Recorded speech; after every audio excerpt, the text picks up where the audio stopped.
Welcome back to the Golf Smarter podcast, Jamie. Thank you. I'm so happy to be here. Good to see you, Fred. And actually, It's good. I'm happy to be with you. And I think that we've got the perfect topic for today because we've just had an hour of stress trying to get this thing set up. But even more appropriate, this past weekend was the Masters. And I think the thing I enjoyed most about it is seeing the best players in the world having the same type of stress that I have, that we have as crappy amateur golfers. Well, we're human. They are human. And we forget sometimes that they're human. Yeah. Well, it doesn't matter. They're the best in the world and they're not supposed to play like we play. Well, that's true. But, I think I've talked to you before, talked to your listeners. I talked to everybody about why I call what I do Ki golf. So we'll start there, okay? Because Ki means your life energy, or Chi in Chinese, Tai Chi. And I is this harmony, this unity, this synchronization, okay? And the bottom line is that what makes your golf ball go is your energy. So your energy goes into the golf ball, right? You wind it up and you deliver it. And when you're looking at your golf ball, for better or worse, good news and bad news is you're looking at yourself, the energy you put into the golf ball, how you shaped yourself to get it into the golf ball.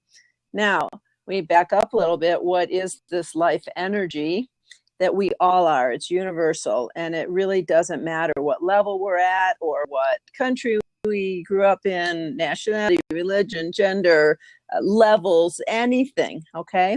We're all dealing with the same issues, which is how do we manage our energy? And our energy comes in physical energy, mental energy, our thoughts, our thought process, our psychology, our self-talk, our emotional energy, and we'll call it our spiritual energy, okay? Our motivation, our passion, our goal orientation. So that it's that energy that we need to manage. And clearly, if you're needing to manage it during a high-level Masters or Olympic competition, really high stakes, that's a little bit different, we could say, and in intensity, but not really in its nature. It's still the same game that everybody has to deal with, which is the game of managing their energy, and particularly under stress. I remember a coach of one of my kids talking about, he didn't like celebrations out on the field of play. And football players have these elaborate, when they'd score a touchdown, they'd make a fool out of themselves. And, but the concept, it's just kind of, it's, yay, we're all excited for you too, but that's your job. And what my son's coach would talk about, act like you've been there before, right? So you don't make it look like, ooh, this is unique, I scored, So when you get to the professional level of golf, these guys, it's their living to play every day, to practice all day long. This is what they do. They prepare themselves for this. Can they prepare themselves for this level of stress? Well, I think that part of that preparation, in a sense, is what we call experience. Like, I've been there before. Right. And we talk about learning how to win. We talk about having been in that situation before. The golf commentators on TV and the Golf Channel will talk about, the young guys, the young gals, they've got the advantage of youth, and maybe they don't have scar tissue in their memories. And they have just youth in their physical bodies and their stamina and energy. At the same time, they also talk about the advantage that the veterans have, the people who've been there, have the experience before. Which one weighs in more? What was, I think, interesting, and we're talking about obviously the meltdown that Jordan Spieth unfortunately had, that was so painful to watch. What everybody can analyze what went into that. But one of the things that I noticed is that, he'd been there before. He's been there twice. So he does have some experience. he had a little bit of scar tissue, you might call it, some bad memories from the first Masters, but he had great memories from last year. And he had it pretty together, except that if you really watched him carefully over the earlier days and throughout, he seemed to be really nervous. He was walking up to his putts and then walking away from them and looking and double looking and thinking and doing that with a lot of his shots. It just seemed to me that he was kind of overthinking and double and triple checking everything he did. And we're all different. We all have a different kind of pre-shot routine or routine that we go to. Brandt Snedeker loves to just kind of look at it, get up there and hit it. Yeah. Jason Day takes his time, right? Everybody's different. And certainly Jordan was taking his time, but it seemed to me he was taking his time in a way that was kind of nervous, that had a certain insecurity in his approach to things. And with that going on, it's like he started in a somewhat fragile state, shall we say. And then when, who knows, he had a 5-shot lead, but he had 2 bogeys, right? And then that was kind of the beginning of the unraveling that led to the disaster on the 12th hole. Yeah. Well, and also he ended Saturday, even though he was in the lead, he ended with what was a bogey, double bogey he lost 3 strokes in the last 2 holes, right? Yeah, and he knew it. He could have gone into Sunday with a 3 or 4 shot lead, and he went in with a 1-shot lead. And he talked about, he kind of let everybody else back in the field, and kind of lost that, what used to be called the Tiger-esque edge, right? Where everybody was intimidated. People were scared of him and expecting him to do well. And that kind of gives you a certain boost in your energetic presence. So It just felt like things were kind of frayed in a certain sense with Jordan throughout the week. And, he'd get it back, but then it would kind of go away. And I think that baseline, that sense of being able to just have a certain kind of security and a place to go back to. Now, here's something interesting. I think he's probably asking himself, a lot of people are asking, why didn't he go to the drop zone after he'd hit that first ball in the water on 12? Because that certainly would have minimized the damage, right? So why didn't he go to the drop zone? Why did he just do it from there? He would have known the yardage. It was a little, and he could have taken a little extra time, slowed things down. You notice he didn't do that. And to get to that drop zone there on 12, is you got to cross the creek. It's over to the side of the green. I thought that was the drop zone where he went to hit his second ball. I don't think he did. Then he hit it from there again. And then he hit it from there again. And so you'll notice that, the answer to the question, well, what was he thinking, is an interesting one. He wasn't thinking so well. And that's what happens to us under stress. We have to understand that stress is, it's a biochemical happening in our bodies. Okay. Mm-hmm. So when the pressure, the stress, the threat, the danger, the worry gets to us, right, we go into freeze, fight, flight. That's the classic thing. And so there are stress hormones. There's cortisol that's released in our brain body system. And we're not really thinking quite right. And when we say we're out of our minds or we're not in our right mind, it's really true, because we're under the influence. In fact, I speak to a lot of corporate groups. I work with a lot of CEOs and executives, and I tell them, when you're operating in your negative stress, you're basically operating under the influence. And under the influence of those biochemicals and the sort of neurophysiological reactions that go on in our heartbeat, and we get sweaty palms and our breathing comes up high in our chest instead of low in our belly, and all that kind of stuff starts happening. We move into sympathetic instead of parasympathetic nervous system. All this stuff goes on. And if we can appreciate kind of the biology and the biochemistry of stress, we can go, oh, no wonder, we're down here in our limbic brain. We're not up here in our prefrontal, higher reasoning frontal cortex. So if you think about that and you go, I'm operating under the influence, you go, oh, well, I need to make some intervention. In fact, I usually tell these executives, just the way we get DUIs, we ought to get LUIs, leading under the influence. or GUIs, golfing under the influence, or MUIs, negotiating under the influence. How about PUIs, parenting under the influence? Yeah. Yeah. Exactly. Yeah. Yeah. And so I'll give you another golf example Please. that we can see what happens to the thought process. And that was when Adam Scott was on the verge of winning his first major and winning the British Open, if you might remember that 4 or 5 years ago. And he was leading, same thing like Rory, actually, wire to wire. He gets to the 15th tee. He's got a 4-stroke lead and he bogeys. Okay, 3-stroke lead, 3 holes, bogey. Okay, 17th hole, 2-stroke lead, 2 holes to go, bogey. 18th tee, right? 72nd hole, but 3 bogeys in a row. And that 18th hole there had a bunker just where you didn't want to challenge that bunker. So Adam Scott hit an iron every day off the tee, and so did the rest of the field. All of a sudden, he's pulling out his 3-wood. And the commentators are watching, I'm watching, everybody's watching around the world, and you're going, what's he thinking? Why is he pulling out his driver? You hit an iron here. You just don't want to go in that bunker. You know, those British Open bunkers. And wouldn't you know it, he hits his 3-wood into the bunker, doesn't get out well, he bogeys. Meanwhile, I guess Ernie Els had made a putt and a bunch of putts. And all of a sudden, Adam Scott lost the British Open. So again, the question, what's he thinking? Why would he pull out a 3-wood? What kind of decision making is that? And that is under the influence, stress thinking, and making some very, very costly mistakes. We do that all the time. We say things we wish we wouldn't have said. We hit the send button on emails that are all reactive. That we Story wish we of my life. There's medication for that. Yeah, exactly. Isn't that funny? Yeah. Well, you know, there is. People try doing it through medication. You can't exactly, I don't know, pop a Xanax or something in the middle of the 12th fairway, right? But right.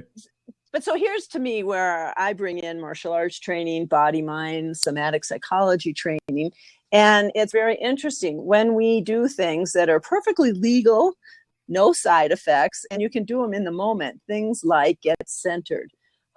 Take a moment, exhale, go into your belly, move your stress breathing from heartbeat, chest breathing to back down in the belly. Notice even the tone of my voice goes down. I get deeper. We get connected to the base, the legs, the ground. We start to calm those biochemicals. And we slow down, we slow things down. All of a sudden, we are able to have our brain function move back up here from down here.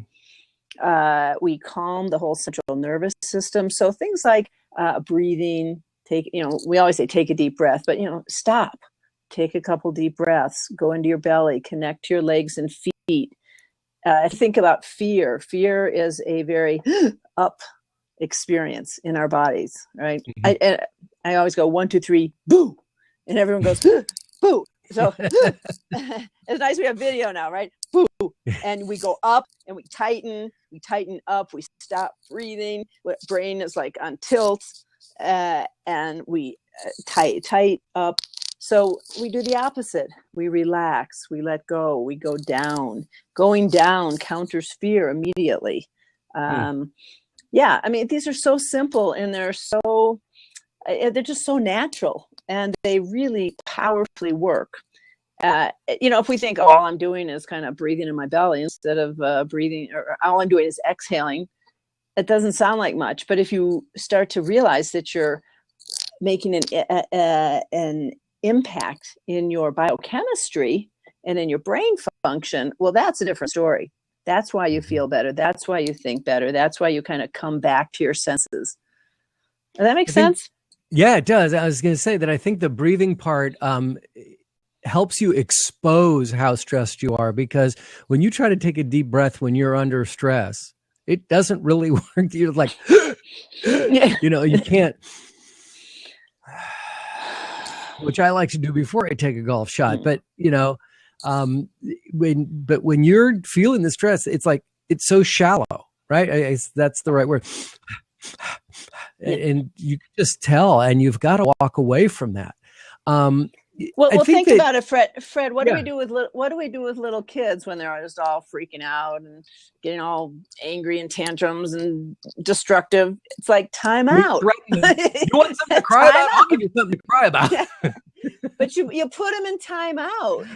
Right. And that's what, like, take a minute, take a breath, take a few seconds, regroup, all that kind of stuff. It's like an adult timeout. Yeah, well, that's not a punishment, but it's a good method of getting everyone just to calm down. Well, it's important because you can't restore order in the neurophysiology, order in the brain-body system without stop. The first thing is just stop, interrupt. You got to do a pattern interrupt. You got to stop. That's the first thing. And you're right when you say that, we get carried away by the stress. It takes us over. And so, I'm trying to breathe. And we can't, right? My belly, I can't find my belly. I'm so stressed out. I'm so worried. I'm so, it's like it's going. It's going fast and it's taking us away. And we really need to, first of all, have awareness. And second of all, if all we can be aware of and remember is, oh my God, I'm getting carried away. I'm under the influence. I got to stop. And then when I stop, here's what I do. I breathe in my belly. I feel my feet. I come down. I relax. These kinds of things immediately start to restore us. And this is where you do things like even a little meditation, even a little yoga or martial arts, or just a little, what I call just my body-mind stress less training. If you just know about this a little bit and practice it a little and have the experience of how you're able to shift out of your stress, well, I call it the stress mess. And we make messes when we're in our stress mess. We need to know we need to shift, and here's how to shift. So if all you can do and all your stressed out mania is go, I got to stop.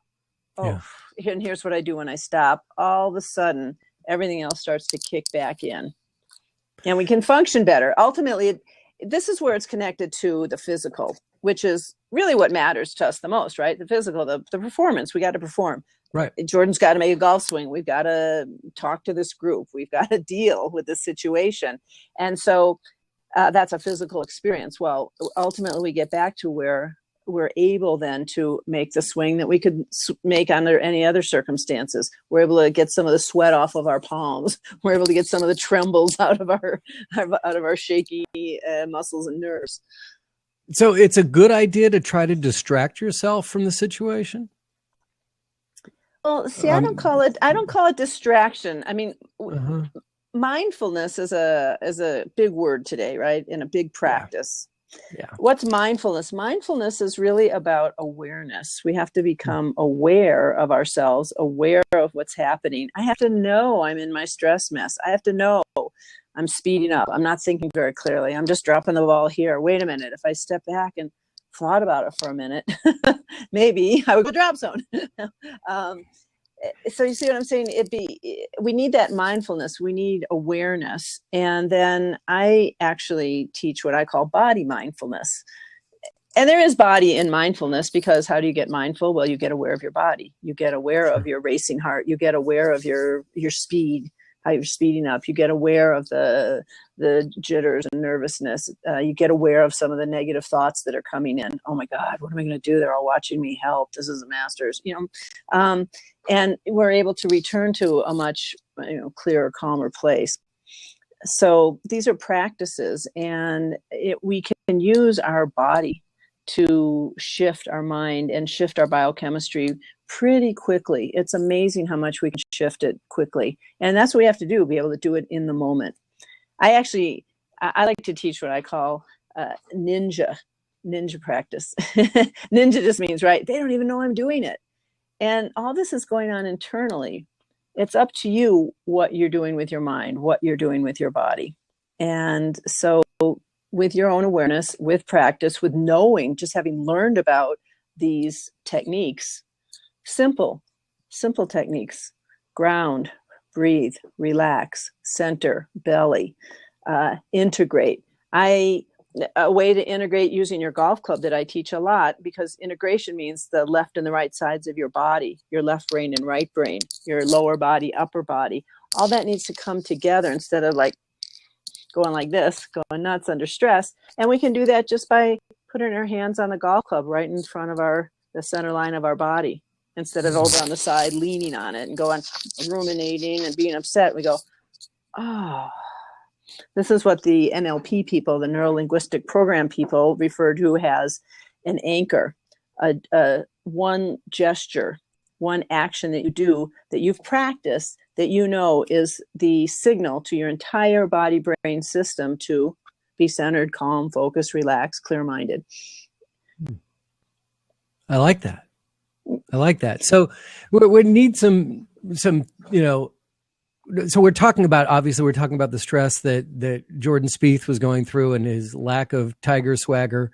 But he doesn't carry himself with that swagger that Tiger had that was so intimidating. It doesn't, you know, it just, when Tiger was imposing out there, when he was at his prime, when he was doing his thing, and Jordan, as great as he's been over the last year and a half, I have not seen him, you know, be intimidating. He's such a gentleman, I guess, is, you know, a gentle man, you know, the way he comes across, and everyone loves him for it. But that situation where, you know, so he hits the first shot, and let's go back to 12 because it was just such an amazing moment. And he hits that first one. It hits the bank it hits the bank and then dribbles down and falls in the water. Okay, that happens to, that wasn't necessarily a bad swing. It was just maybe a bad decision, wrong club, you know, trying to get, you know, it's like he just needed to play par golf to win this thing at this point. But it was that when he went to make the second shot, that went right in the water, that's where where you could notice stress. I mean, I've got to believe that you saw a lot of stress there when he was trying to make that shot before, not the tee shot. He seemed to be as cool as he always is. Yeah. Well, you know, the bumper sticker that says shit happens, pardon me. Okay, let me bleep that one out. Okay. Yeah, bleep that one out. But you know, the stuff happens. Stuff happens. Stuff happens. Stuff and stress happen. And it works better with the swear word sorry, because the second part of it is shift needs to happen, right? Like happens and shift needs to happen. And I think this is an underlying premise for anybody who wants to be a peak performer, actually who just wants to be a successful human being, because stuff happens to all of us all day long, right? Yeah. And he or she who can manage that in the best way and restore ourselves to how we get kind of knocked into that stress zone is the one who's going to do okay. Excuse me. So the question is becoming aware of, stuff's happening, right? And here's what's happening to me. Here's how I'm looking, sounding, feeling. This isn't my best self. And I need to make a shift. And where we're going in that shift, excuse me, we have to know where we're going. We can call it the zone or the integrated zone, that place where we're more balanced and calm and in our right minds. Our emotional equanimity is fairly in the ballpark here, right? It's at a place where it's serving us and not tearing us down. It's constructive. We have some emotional intelligence going on. So that's the place we're going. So here's where I am. I need to shift, and here's how I do it. I call it body mind technology, ki, whatever you want to call it. But a lot of people teach about some form of get centered, get grounded, get relaxed, get focused, get balanced, breathe. These they're basic, they're universal. Now, just because they are, and they sound kind of simple and they sound kind of common, to some people they don't sound so common. What do you mean centered and grounded? Relax and breathe sound kind of common. They are super powerful. Right. And again, I like to keep tying that into the biochemistry and the neurophysiology that overtakes us, or that we can impact and bring back into that really functional, optimal, even peak performing zone. So, and people do that in different ways. Some, we can see some athletes or musicians, performers in front of 100,000 people, right? They just get all amped up and charged up, and they're able to be in a zone that's a real high intensity. And people, that motivates them. I mean, there's some people that kind of energy just gets them pushing harder and focus more, where others, and even myself, those situations, I start to freeze up. I retreat. Well, this is where know thyself comes in. We Yeah. all, and you can't say, it's just like, you kind of can't say everybody should be a vegetarian or everybody should eat meat. There's all kinds of different body types, blood types. You got to know what's right for you. You've got to know how, where's your optimal energy level, so that you're in a really functional stress zone. And not in a negative collapse meltdown zone, where you're not thinking well, where your emotions run away with you, where the nerves and the jitters and all that kind of stuff run away with you. Well, we all need to know that. So, Jordan is never going to have a tiger swagger. It's not who he is, as you said. Right. On the other hand, he was kind of getting intimidating there. How come Jordan's under par every day and nobody else can do that at Augusta in these windy conditions? Well, he was doing well with that. He had a really nice, confident focus. But to me, he just seemed like he was, in a nervous place the whole time. And how did you detect that? What was it that you saw that made you think that he was nervous? Because here he is in the 7th day of the Masters, over 2 years, and he's been leading the whole time. Where did you detect nerves? What did you see? Like I say, I saw it every day. Sometimes I had to tape. I wasn't home and I'm watching it afterwards. Sure. And I noticed myself, how you start going a little fast forward just to go a little faster. Yeah. I would fast forward during his pre-shot routine. I don't even know if it was a routine. He took so long. First he looked at it this way, then he looked at it that way, then he got over it, then he backed off from it, then he got over it, then he backed off from it again. And finally he was over the ball and he would make his shot. He did that so many times, and I noticed it just because I started to fast forward through, all those little things till he would just finally be ready to hit the shot. And I'm going, wow, it was kind of surprising to me. That's where I really started to kind of clue in. And then I would just watch it at normal speed to see. And I just kept having this sense that he was thinking and overthinking and rethinking. It's interesting when you hear a lot of the commentators talking about pretty much it's like a debate, how much should we be using science and technology? And is that helping, or is there a place where it's starting to hinder the players? And in golf and tennis and baseball, they were talking about a pitching coach in the majors who just doesn't let his pitchers use technology too much, because all of a sudden they're starting to think about every little move they make and their exact numbers and it's like, no, you got to play the game. And when we get so much in our head, a lot of our energy's up there ruminating about all these numbers and all these perfect things you're supposed to hit and exactly what I'm supposed to be doing. And you lose the connection actually to your own body, to your own full self.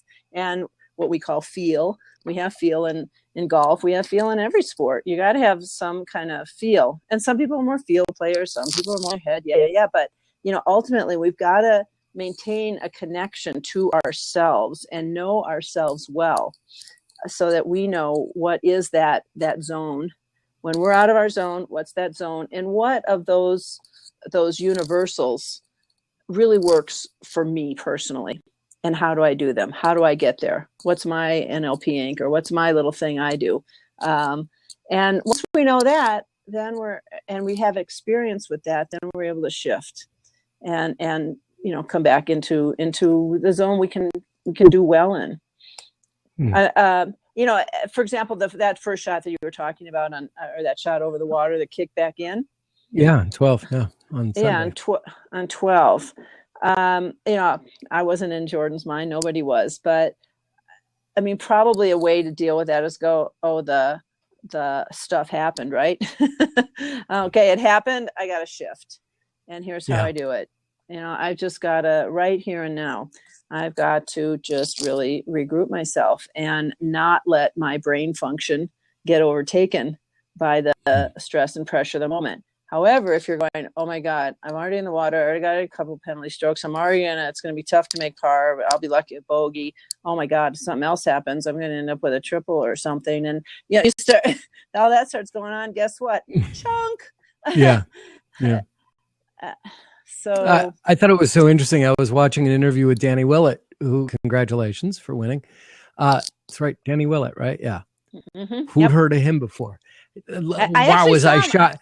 I must say, I was shocked to find out that he was like number 12 in the world. It was like, wait, what? If you would have told me last week, what sport does Danny Willett play? I would have like, hockey? I mean, like no idea, right? Follow golf as much as not a clue. But he did say when he was being interviewed, he said, golf happens. And it's like, nailed it. Yeah. He says, I feel terrible for him. That's golf, right? Golf happens. Golf happens, and golf did happen. That's the thing. No one's ever going to be perfect.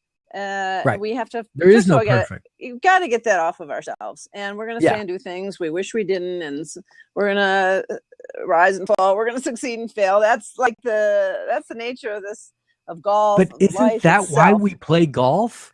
Because we know we can get a little better hopefully every time out. And it's like you just want to get closer. Yeah. Well, think about it this way. Why do they put bunkers and water hazards and trees and hilly lies and long grass and fast greens? Why do they do all that on a golf course? Why? Yeah, don't you? Why? Knock it off. Just to torture us. Yeah, quit making it harder for us. but here's the deal. I mean, why do they do that? Because somehow we actually enjoy the challenge, and they're trying, the golf course makers and the golf gods, right? They are trying basically to mess us up. The challenge is, how do we perform in the face of these challenges? And because we know is going to happen, and we're going to get in the trees, and we're going to get in the bunkers, things are going to happen. We're going to go out of bounds. We know that's going to happen. Now we have adversity. Adversity causes all those stress reactions. And so that's why a round of golf is a round of life. Yes. And, and we're really, it's a big simulation. And yet it's life. I mean, it's the real deal, right? We're playing golf. It's a real game. I mean, you might have some money on it. You might be playing. You got your ego on it. You got all these things on it. Yeah. Why is golf so much like life? Why is golf so much like life? Because stuff happens, and and it's how you deal with the adversity. Well, I'll tell you, it absolutely is. In martial arts, we talk about it as, or in Aikido, we talk about it as polishing the self. And so we're kind of rubbing up against these things, and we rub up against our own stress reactions, our own difficulties, our own memories. I was here before and I messed up, and what am I going to do now? All that kind of stuff. I'm no good in adversity. Some people feel like that. Some people thrive on it and whatever. But, it's just like, well, what am I going to do? I'm standing here on a side hill, hilly lie in long grass, and like, this matters, man. What am I going to do? Sometimes we hit our best shots when we're in a bad spot because we actually keep our balance and our focus in a stronger way. Have you ever noticed that? You'll hit a great shot from a terrible lie just because you actually stayed still. You kept your balance better. You actually stayed through the shot more. Other times you'll make a worse shot because you're like, help, right? And the tension is all, yeah. But so the whole thing is we're really just practicing. We're as we say polishing ourselves. The founder of Aikido, Morihei Ueshiba Sensei, the great master, said something really interesting. We think that martial arts or warfare or these things, fights, are all about winning and losing. And first of all, he said that here's what he said: true victory is self-victory. True victory is self-victory, and we're going to win and lose some of those for sure. But when you realize that we're just interacting with ourselves and how we do in these challenging circumstances under adversity is really what it's all about. And we continue that journey of polishing the self, hopefully having more victories than losses. But we're really just dealing with ourselves. Actually, there's a book called What to Say When You Talk to Yourself. I think that's the title of it. And I was like, I read the book, but I realized all I pretty much needed to do was read the title. And that's a self-awareness. Well, yeah, that's all I need to know. That's all we need to know. What are you saying when you talk to yourself? And that's an ongoing thing. I mean, we're not always saying the same things, and under better and worse circumstances, we're saying different things to ourselves. But this is an awareness practice, as well as our physical, our somatic body responses, is to be aware of that self-talk. What am I saying when I'm talking to myself right now? And is it serving me or isn't it? On a golf course, I mean, when you talk to yourself, frequently it's out loud and it's not pleasant. Right? Who was it that somebody said, just imagine that there was a little microphone on your brain and your self-talk and other people could hear it. That sounds terrifying. I know. But oh my gosh, what a practice to kind of check what you're saying to yourself, about situations, what you're saying to yourself about other people. So this is where I think working with our self-talk, working with our positive psychology, working with our acceptance, working with our letting go of judgment, getting to be more here and now than in the past and the future, and the worries and the fears and the angers and all that kind of stuff. Oh, this is what we're all working on, right? Yeah, let's take that deep breath right there. Yeah. Oh, wow. Well, this has been awesome. It's nice doing a little recap about the Masters without having to really, in a way that we can relate it to ourselves and how we can help ourselves improve our game, improve our demeanor out on the golf course, and hopefully reduce our stress and get better swings and lower scores, that everything that we're looking for in the long run, actually. So, apropos of that, it's kind of interesting. We just have this very strange human tendency, I think, to go to the negative. And I'm including myself. I'm talking about we and us and you, but I mean, this is all very familiar territory to me, right? Or I'm human. We're all so human. But so this tendency to go the negative and focus on that. If we can remember, for example, Jordan Spieth just led the Masters for 7 straight rounds. He barely lost his very first Masters at age 20. He won by a mile at age 21. Glorious. We love it. He loved it. We all love it. He almost won wire to wire. He was at 63 holes. For what? 63 holes. Exactly. 63 out of 72, he was in the lead with a 5-shot lead and nasty conditions. So, right.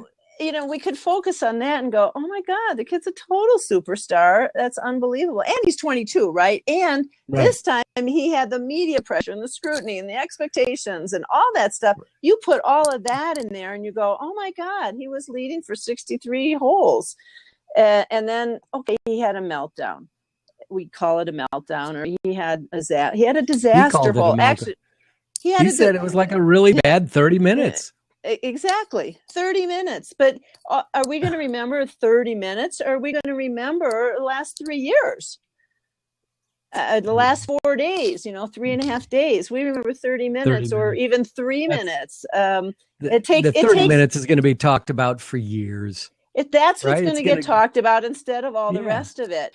And that's kind of a shame. And we all do that to ourselves. I think it's important that we look at that and go, how much we do that to ourselves. And, we could just as well focus on all of the other things and go, oh, this needs some work.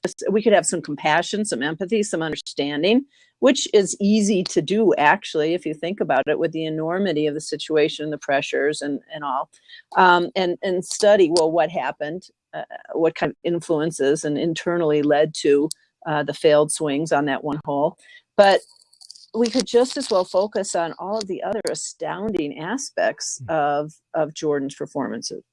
So, we shall see.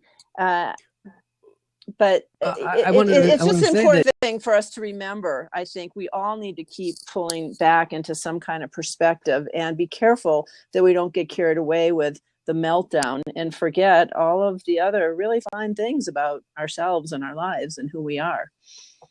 I think a way to relate that to during a round on the golf course that comes to my mind is people who walk up to a tee box on a golf course they're familiar with, going, I always hit the ball in the water here. I'm always in the bunker.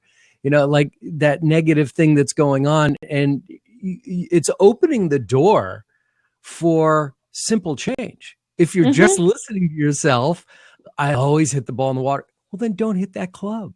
Yeah. I mean, why do you do it? Just change the club. Take a different perspective. Take a different approach to this first shot. If this is what happens to you, then don't let it happen. Why do you keep going after that? I mean, that's right. I mean, is that a way to look at that?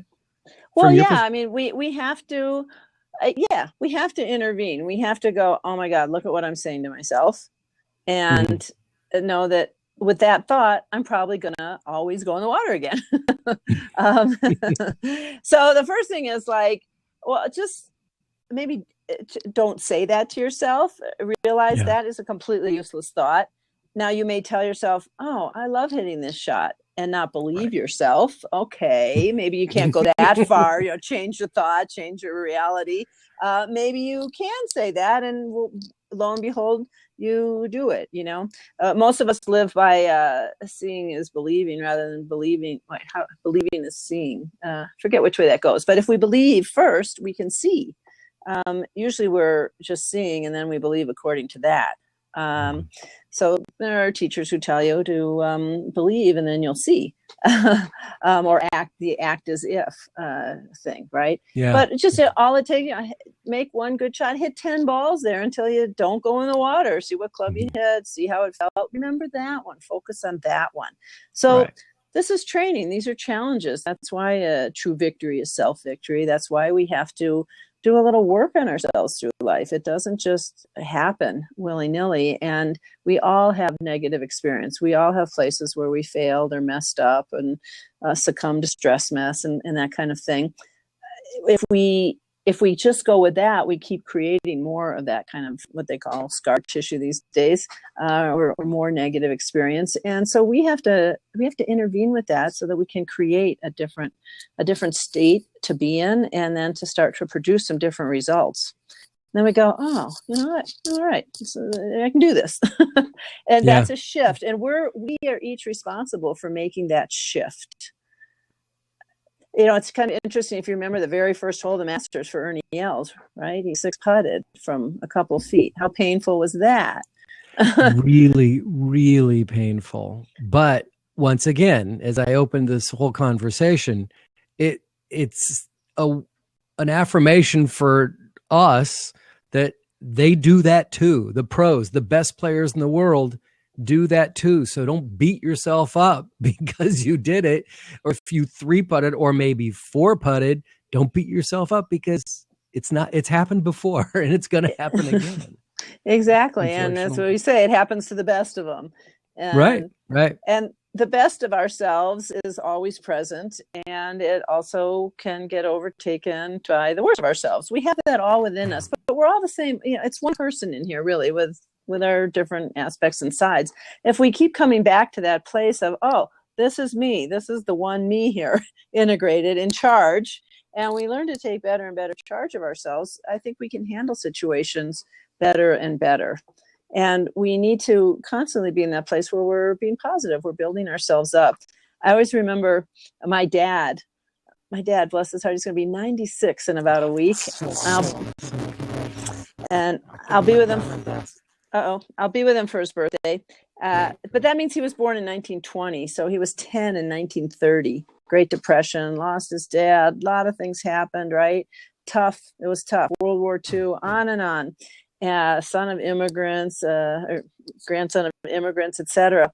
But you know what? He totally pulled himself up by his bootstraps. And after World War II, he was a young man, right? He came back and he got exposed to Dale Carnegie, Power of Positive Thinking.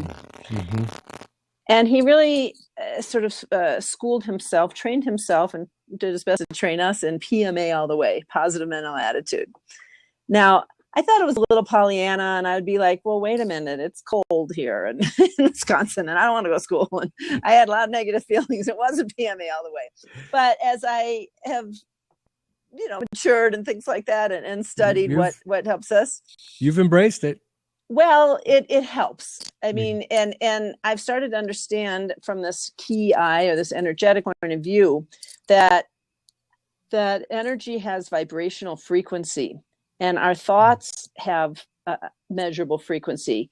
The neuroscientists are hooking up brains and having people think positive thoughts or be in really high emotional states, joy, empathy, compassion, peace, love, compared to anger, apathy, grief, etc. So, and they get measurably higher frequencies in the cells of the brain, in the cells in the energetic field that comes out of the heart brain.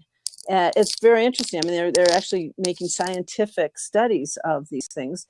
And so we can see that when we are in a higher vibration, we have more power. This is the power of positive thinking. And so we know that we fall into lower states physically. Our immune system gets low, our emotions, we get fall into base emotions, negative thinking. Our vibrational frequency at a cellular level is going down. This is why I call Ki Golf psychology, and I'm a psychologist as well, rising to lower scores. We need to know how to bring ourselves back up when we fall, and so that we can rise and golf to lower scores and most things to higher productivity, creativity, performance, whatever, profits. But it's and that's the shift that we're making. When we fall, we need to not just get back up on the horse. We need to literally be able to bring our mental, emotional, physical energy and spiritual energy back up to a higher vibration. And that's when we start to do better. So this is a practice. This is why we are all, all martial artists, all yogis, all, in a sense. This is what these kinds of practices have us do. But it doesn't matter. You can practice it in business. You can practice it in parenting. You can practice it in golf or tennis. It really doesn't matter. We're all human. We're all dealing with the same thing. So these are really kind of universal challenges of life and of whatever it is that we're doing. Awesome. Well, you've inspired me again. I love having you on the Golf Smarter podcast. And for those who've been listening to the program for a long time, they've heard you multiple times. I think that actually it's so crazy. This is like the first time since December of 2014 that you've been on the show. No wonder I missed you. Yeah. I mean, it's been a long time. And I went through our archives and found that you've been on this is like the 8th time that you've been on the show. So if you're new to Golf Smarter and you've enjoyed this conversation, please go back into our archives, get into premium access, and so you can go back and hear more of what Jamie has to share with us. Also on Golf Smarter TV, Jamie and I did a video together a couple of years ago, which has been very helpful for me. It's chipping around the green, and it was a lesson for me at that time. And we captured on video. So Jamie, tell us one more time the web address that we can find you. You can find me at kiaigolf.com, kiaigolf.com. You can give a call, 760-492-GOLF, 4653. And I would like to invite the women out there. We have my LPGA colleague from the Swedish pro, who's just fantastic player and teacher, Rebecca Heinberg. We are doing a women's golf retreat, and it is April 30th, May 1st at Chardonnay Golf Club in Napa in California. So we still have about 5 spots left, I think, in that one. And that's all at Ki Golf? All that information's at kiaigolf.com? You know what? That's on her website. I got to get it up on mine, but they can certainly call me and I'll get it on the website. Yeah, please do. Women's golf. Yeah, I've been doing a lot of women's golf retreats, executive golf work, and I do a lot of trainings around stress less, prosper more, leadership presence, peak performance presence. As I continue to evolve myself, I begin to realize even more deeply what these practices are about and how they help us to be our best selves. And when we're not, because we're not all the time, how we can bring ourselves back up, restore ourselves to that zone, that centered place. Great. Thanks so much, Jamie. It was great to talk to you again. Loved having you on the show. And thanks for being so patient, getting this all set up so we can have this video conversation. Well, thank you so much. All right. Thanks a lot, Fred.